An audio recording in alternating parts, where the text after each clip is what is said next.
নাই এটা ঠিক না, উদ্যোগ আছে, কিন্তু এই উদ্যোগ আমাদের যা লক্ষ্যমাত্রা তার চেয়ে অপ্রতুল। আর মাঝখানে তো একটু টার্মোইল গিয়েছে, যে কিছু কিছু উদ্যোগ ব্যাহত হয়েছে, বিভিন্ন জায়গাতে কর্মীর সংকট দেখা দিয়েছে, বাজেটের সংকট দেখা দিয়েছে, এই কারণে হয়তো কিছুটা পিছিয়ে গিয়েছে। একেবারে অসম্ভব সেটা বলা যাবে না, কিন্তু হয়তো লক্ষ্যমাত্রা দেরি হবে এইবার।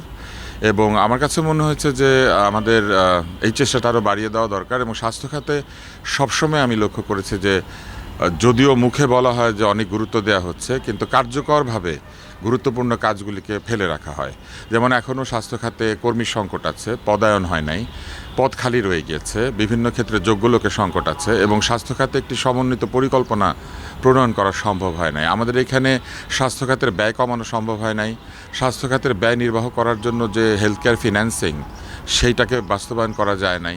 এরকম অনেক ধরনের বিষয় রয়েছে যেগুলি আসলে কাজীর গরুর মতো, যেটা কিতাবে আছে কিন্তু গোয়ালে নাই। কিন্তু আমি বলবো যে এরপরও সম্ভাবনা, আমি বলবো না যে খুব কম।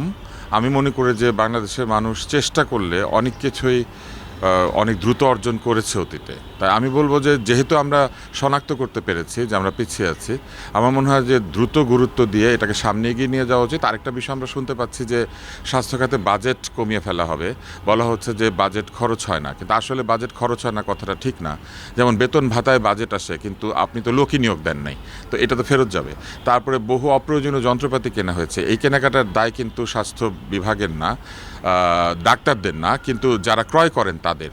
ফলে যদি সমন্বিত পরিকল্পনা থাকে, প্রপার রিসোর্স ম্যানেজমেন্ট থাকে, যদি রিসোর্স অ্যালোকেশন ঠিকমতো হয়, যদি সাপ্লাই চেইন ঠিকমতো মেনটেন করা যায়, যদি রিসোর্স ম্যানিপুলেশন করা যায় এবং রিসোর্স মোবিলাইজেশন করা যায়, যদি গরিব রোগীদেরকে কম খরচে স্বাস্থ্য সেবা দেওয়া যায়, আবার যারা ধনী তাদেরকে পয়সার বিনিময়ে আরও উন্নততর স্বাস্থ্যসেবা দেওয়া যায়, এই কাজগুলো যদি করা যায়, তাহলে কিন্তু স্বাস্থ্য খাত, আমি মনে করি যে বাংলাদেশের স্বাস্থ্য খাত এই অঞ্চলে একটা উদাহরণ হতে পারে।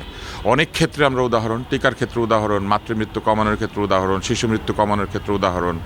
আমরা বিভিন্ন টার্গেট বিভিন্ন সময় ফুলফিল করে আমরা দেখিয়েছি। আমরা এখানে কার্যকরভাবে ম্যালেরিয়া, এইডস, যক্ষ্মা এগুলি নিয়ন্ত্রণে খুব ভালো ব্যবস্থা নিতে পেরেছি।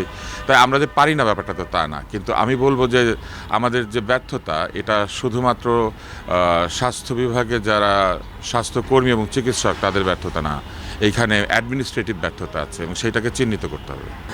ভুটান, সিঙ্গাপুর কিংবা এরকম ছোট দেশ যারা আছে বা দ্বীপ রাষ্ট্র যারা আছে, যেমন ভুটান একটা ল্যান্ডলক দেশ, এরকম দেশে এই ধরনের নিয়ম, অর্থাৎ পরিপূর্ণভাবে ধূমপান নিষিদ্ধ বা ধূমপানের কোনো বস্তু পাওয়া যাবে না, এটা করা সম্ভব অনেক ক্ষেত্রে। কিন্তু বাংলাদেশ আসলে এইভাবে কাজটা করতে পারবে না। বাংলাদেশে যেটা করতে হবে, ধূমপানকে কার্যকরভাবে নিয়ন্ত্রণ করে এমন একটা জায়গায় নিয়ে আসতে হবে যাতে এইটা জনস্বাস্থ্য খাতের মারাত্মক হুমকি হিসেবে না থাকে, এবং যারা ধূমপান করবেন তারা একটু ঝুঁকিপূর্ণ কাজ করছেন এটা জেনে, এবং এর জন্য যথেষ্ট পরিমাণে দণ্ডি দিয়ে, অর্থাৎ যথেষ্ট পয়সা খরচ করে অথবা যথেষ্ট ধরনের অসুবিধার মধ্যে দিয়ে ধূমপান করবেন, এইটা আমাদের নিশ্চিত করা উচিত। আমি মনে করি না 16.5 কোটি 17 কোটি লোকের দেশে এইভাবে ধূমপান ভুটানের মতো নিষিদ্ধ করা যাবে, কিন্তু আমরা যেটা পারতাম সেটা আমরা করি নাই, এবং করি নাই বলে জনসংখ্যা এত বেড়ে গিয়েছে। যতই দিন যাচ্ছে এই নিয়ন্ত্রণের ব্যাপারটা ততই আমাদের হাত থেকে ফসকে যাচ্ছে। কেননা জনসংখ্যা এত বেড়ে যেতে শুরু করলে এবং এই অভ্যাস যাদের আছে তারা যদি অনেক হয়ে যান, তখন কিন্তু এটা নিয়ন্ত্রণ করা কঠিন হয়। যে কোনো সমস্যা অল্পে এটা বন্ধ করা বা নিয়ন্ত্রণ করা যায়। তা আমি বলবো যে এখনও সময় আছে, কিন্তু এখন কাজটা কঠিন হয়ে গেছে। ধূমপান বা তামাক জাতীয় পণ্যের উপরে কর বাড়ানো এটি একটি শুভঙ্করের ফাঁকি। কেননা যদি কর বাড়ালে ধূমপান কমতো অথবা সরকারের আয় বাড়তো, তাহলে দাম বাড়ার ব্যাপারটা কিভাবে হতো? শুধু যতটুকু কর বেড়েছে অতটুকু দাম বাড়তো। কিন্তু এই কর বাড়ানোর অজুহাতে প্রত্যেকবারই এই তামাকজাত পণ্য উৎপাদনকারীরা তাদের পণ্যের দামও বাড়ায়, এবং বাড়িয়ে সরকারকে বেশি কর দেয়, কিন্তু একই সাথে তাদের মুনাফার পরিমাণ বাড়িয়ে নেয়। এই কর তো তামাক কোম্পানি তার পকেট থেকে দেয় না, এই কর দেয় হচ্ছে যিনি তামাক ব্যবহার করেন তিনি দেন। এবং তিনি যদি একটি পরিবারে তামাক ব্যবহারকারী হন, তার তামাকের খরচ যখন বেড়ে যায়, তখন তিনি তার সন্তানের জন্য 2টা ডিম কম কিনেন, কিন্তু তার ধূমপান তিনি অব্যাহত রাখেন। ফলে তার সন্তান ক্ষতিগ্রস্ত হয়। বাজারের খরচ কমিয়ে দিয়ে তিনি ধূমপান করেন, যাতায়াত খরচ কমিয়ে দিয়ে তিনি ধূমপান করেন, ধূমপান কিন্তু তিনি ছাড়ছেন না।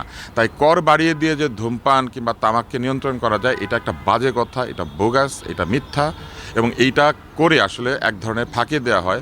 বরং সরকার যেটি করেন সেটি হচ্ছে তারা প্রকৃত কর আদায়ে ব্যর্থ হয়ে তারা এই ধরনের তামাক পণ্যের উপরে কর বাড়িয়ে দিয়ে রেভিনিউ বাড়িয়ে দিয়ে তারা টার্গেট ফিল আপ করেন। ধূমপান যদি নিয়ন্ত্রণ করতেই হয় এবং স্বাস্থ্য ঝুঁকি যদি কমাতেই হয় তাহলে উৎপাদনের জায়গাতে তামাককে নিয়ন্ত্রণ করতে হবে। সেটি তামাক জাতীয় পণ্য উৎপাদনের ক্ষেত্রে যেমন ঠিক, তেমনি তামাক উৎপাদনের ক্ষেত্রেও ঠিক। তাই তামাক উৎপাদনে নতুন জমি যাতে কোনোভাবেই না আসে এবং পুরনো জমি কমিয়ে ফেলা যায় সেটা চেষ্টা করতে হবে, এবং তামাক বিপণনের ক্ষেত্রে বাধার সৃষ্টি করতে হবে যাতে যে কোনোখানে যে কোনো সময়ে তামাক জাতীয় পণ্য বিপণন করা না যায়। আর যে টাকা কর হিসেবে আদায় করা হয় তার চেয়ে বেশি টাকা স্বাস্থ্য খাতে খরচ করা হয় ধূমপানজনিত রোগগুলির পেছনে। ফলে যে টাকা আমরা আদায় করছি, আদায় করে তার চেয়ে বেশি টাকা ভর্তুকি দিয়ে আমরা স্বাস্থ্য খাতের ব্যয় দিচ্ছি। ধূমপানে কর বাড়ালেও কিন্তু লস কমে না, বরং লস আরও বাড়ে। এই কারণে আমি বলবো যে এই কর বাড়ানো কোনো আসলে সঠিক প্রক্রিয়া না, অন্যভাবে এই কাজটা করতে হবে।